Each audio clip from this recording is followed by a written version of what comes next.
Hello everyone, I am Sapna Thakur and welcome back to APC academy. हम discuss करेंगे आज की वीडियो में भारत में स्थित यूनेस्को वर्ल्ड हेरिटेज साइट्स।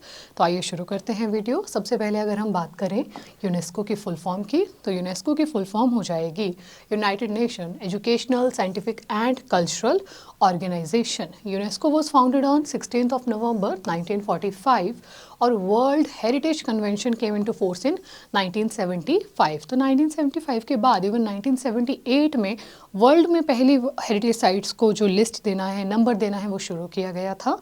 अगर हम बात करें यूनेस्को की, तो यूनेस्को के हेडक्वार्टर्स हो जाएंगे पेरिस, फ्रांस में। World heritage sites are landmarks and area with legal protection under an international treaty administrated by UNESCO for having cultural, historical और scientific significance। तो ऐसी ऐसी साइट्स को इस सूची में जोड़ा जाता है जो हिस्टोरिकल पॉइंट ऑफ व्यू से इम्पॉर्टेंट है या फिर कल्चरली पॉइंट ऑफ व्यू से बहुत ज़्यादा इम्पॉर्टेंट है दुनिया भर के लिए। There are 43 sites in India, 35 are cultural, 7 are natural and 1 is mixed, that is Kanchenjunga national park. तो भारत में टोटल हो जाएंगी 43 साइट्स, जिनमें से 35 हैं कल्चरल कैटेगरी में और 7 हो जाएंगी नेचुरल साइट्स। आइए देखते हैं कि भारत में कौन कौन सी वर्ल्ड हेरिटेज साइट्स हैं और किन किन राज्यों में वो स्थित हैं। तो अगर हम बात करें इंडिया की, सबसे पहले 1983 में टोटल 4 साइट्स को वर्ल्ड हेरिटेज साइट्स का दर्जा दिया गया था इंडिया में। कौन कौन सी हो जाएंगी? अजंता केव्स महाराष्ट्र में 1983 में, आगरा फोर्ट जो यूपी में स्थित है 1983 में ही इसे दर्जा दिया गया, एलोरा केव्स जो भी कहाँ पर है, महाराष्ट्र में ही स्थित हैं, और इनके अलावा जो 7th wonder of the world भी कहलाता है ताजमहल, जिसे भी कब इन द सेम ईयर 1983 में ही यूनेस्को वर्ल्ड हेरिटेज साइट्स का दर्जा दिया गया था। ये 4 जो थी स्थल, ये भारत में से जोड़े जाने वाले पहले 4 स्थल थे इन द ईयर 1983। इसके बाद अगर हम देखें, सन टेम्पल जो कोणार्क ओडिशा में स्थित है, उसे 1984 में इसका दर्जा दिया गया। And along with it group of monuments at Mahabalipuram Tamil Nadu, 1984 में ही तमिलनाडु के ही इन सुंदर से ग्रुप ऑफ मॉन्यूमेंट्स को यूनेस्को वर्ल्ड हेरिटेज साइट्स का दर्जा दिया गया भारत में।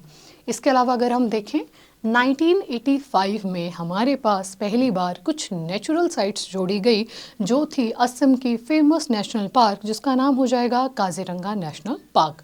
कब की बात हो जाएगी? 1985।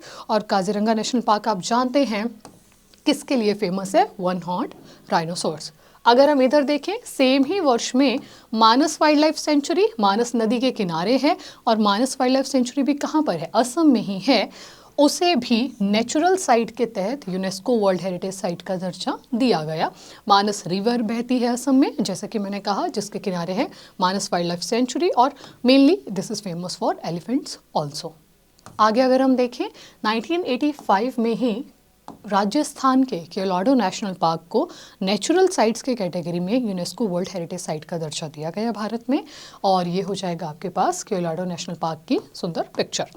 आगे अगर हम देखें, churches and convents of Goa, जिन्हें 1986 में ये दर्जा दिया गया था। गोवा में स्थित ये बिल्डिंग्स हैं जो पोर्चुगीज़ के समय की बनी हुई हैं।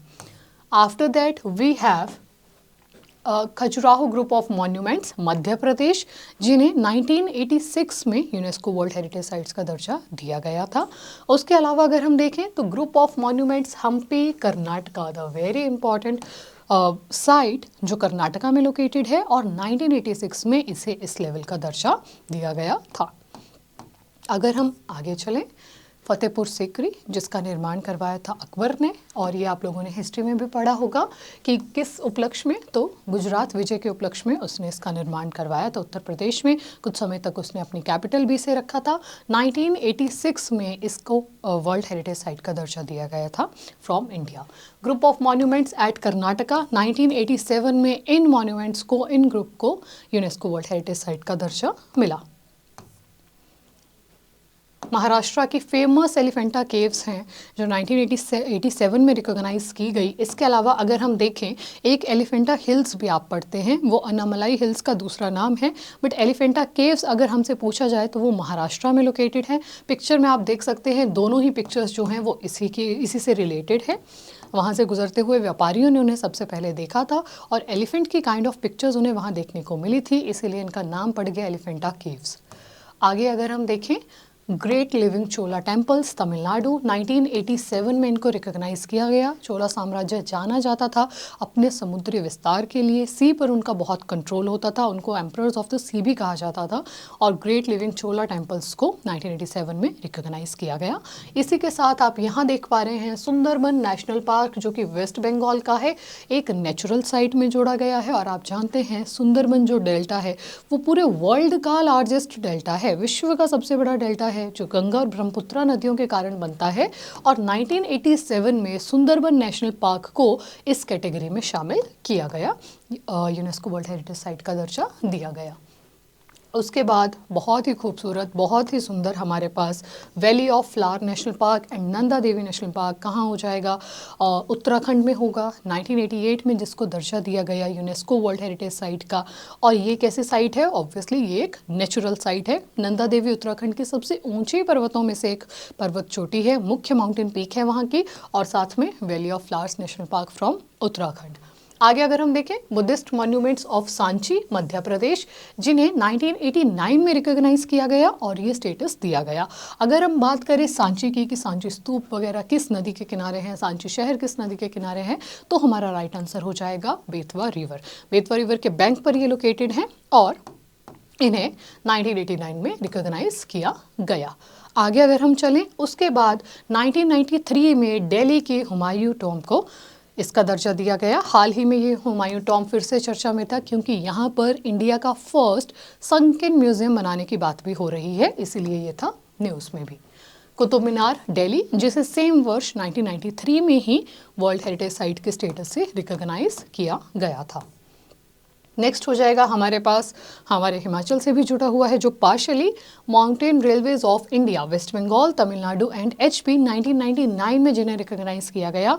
3 ऐसे भारत के ये राज्य हैं जहां पर आपको पहाड़ी रेलवेज देखने को मिलेंगी, और उसी की ये पिक्चर आपके सामने है।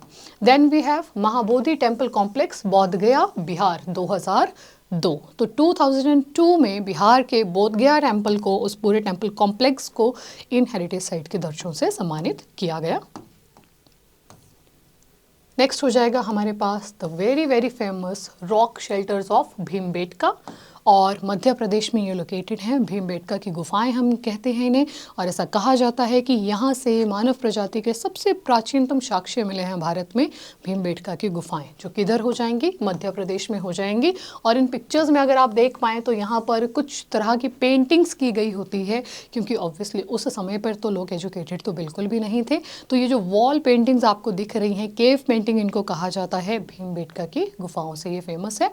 रॉक शेल्टर्स ऑफ भीमबेटका इन्हें कहते हैं। इस पिक्चर में भी आप सेम देख पा रहे हैं, जिस तरह का ये छोटा सा हिल टाइप स्ट्रक्चर है, और ये आपके सामने यहाँ पर हो जाएगी वो गुफा वाला एरिया।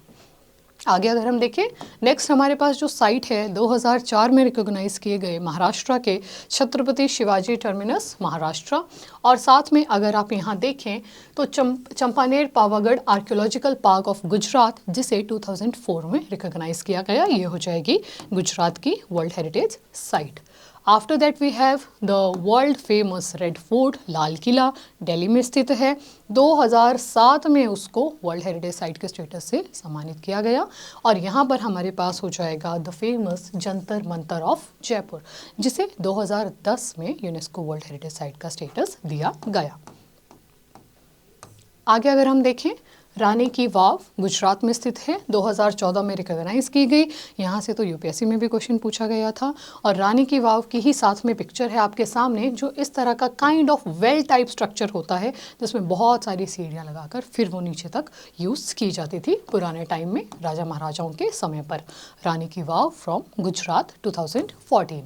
आगे अगर हम देखें, हिमाचल की जो इकलौती यूनेस्को वर्ल्ड हेरिटेज साइट है वो हो जाएगी great Himalayan national park, Himachal में लोकेटेड है।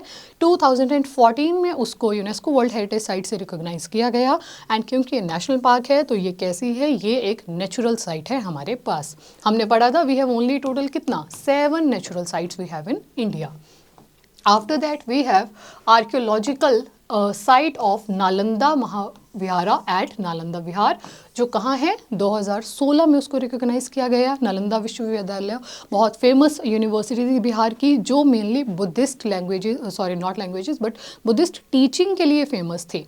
Nalanda university of where of Bihar. आगे हम साइट्स देखें, कंचनजंगा नेशनल पार्क जिन्हें सिक्किम में लोकेटेड है, 2016 में उसको रिकॉग्नाइज किया गया। और कंचनजंगा नेशनल पार्क हमने शुरू में ही पढ़ा था किस तरह की साइट है, तो ये है एक मिक्स्ड साइट हमारे पास। साथ में कंचनजंगा हमारे लिए क्यों इम्पॉर्टेंट हो जाएगा, क्योंकि ये ग्रेट हिमालय में भारत की सबसे ऊंची चोटी है। विश्व में, पूरे वर्ल्ड में कितने नंबर की, 3rd हाईएस्ट माउंटेन पीक है कंचनजंगा माउंटेन पीक। और कंचनजंगा नेशनल पार्क जो कि सिक्किम में लोकेटेड है, वो भारत के इकलौते मिक्स्ड साइट है और 2016 में उसे रिकॉग्नाइज किया गया था। साथ में आप देखिए द आर्किटेक्चरल वर्क ऑफ ली कॉर्ब्यूज़र चंडीगढ़ 2016। तो Chandigarh the smart city, the beautiful city, the city beautiful भी उसे कहा जाता है, बहुत सुंदर शहर है, वेल प्लान्ड सिटी है। और जिसको प्लान किसने किया है, ली कॉर्ब्यूज़र ने, और उन्हीं के इस शहर को, उनके द्वारा प्लान किए गए इस शहर को 2016 में रिकॉग्नाइज किया गया था। आगे अगर हम देखें, 2017 में रिकॉग्निशन मिली थी हिस्टोरिक सिटी ऑफ अहमदाबाद को, जो कहाँ लोकेटेड है, गुजरात में लोकेटेड है। और साथ में आप देखें यहाँ पर विक्टोरियन गोथिक स्टाइल की जो बिल्डिंग्स हैं, 2018 में उनको रिकॉग्नाइज किया गया। मुंबई महाराष्ट्र में लोकेटेड है ये गोथिक आर्किटेक्चर में बनाई हुई सारी बिल्डिंग्स। और 2018 में, जैसे कि मैंने कहा, इनको मिला यूनेस्को वर्ल्ड हेरिटेज साइट का स्टेटस। आफ्टर दैट अगर हम देखें, द पिंक सिटी, जिसे हम जयपुर सिटी के नाम से भी जानते हैं, 2019 में उसको रिकॉग्नाइज किया गया।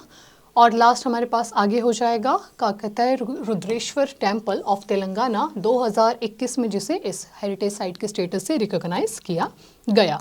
आगे अगर हम चलें, 2021 में ही धौलावीरा गुजरात को मिला है ये वर्ल्ड हेरिटेज साइट्स का स्टेटस। और धौलावीरा जो हड़प्पन सिविलाइजेशन की भी एक इम्पॉर्टेंट साइट रह चुकी है, इम्पॉर्टेंट स्थल रह चुका है।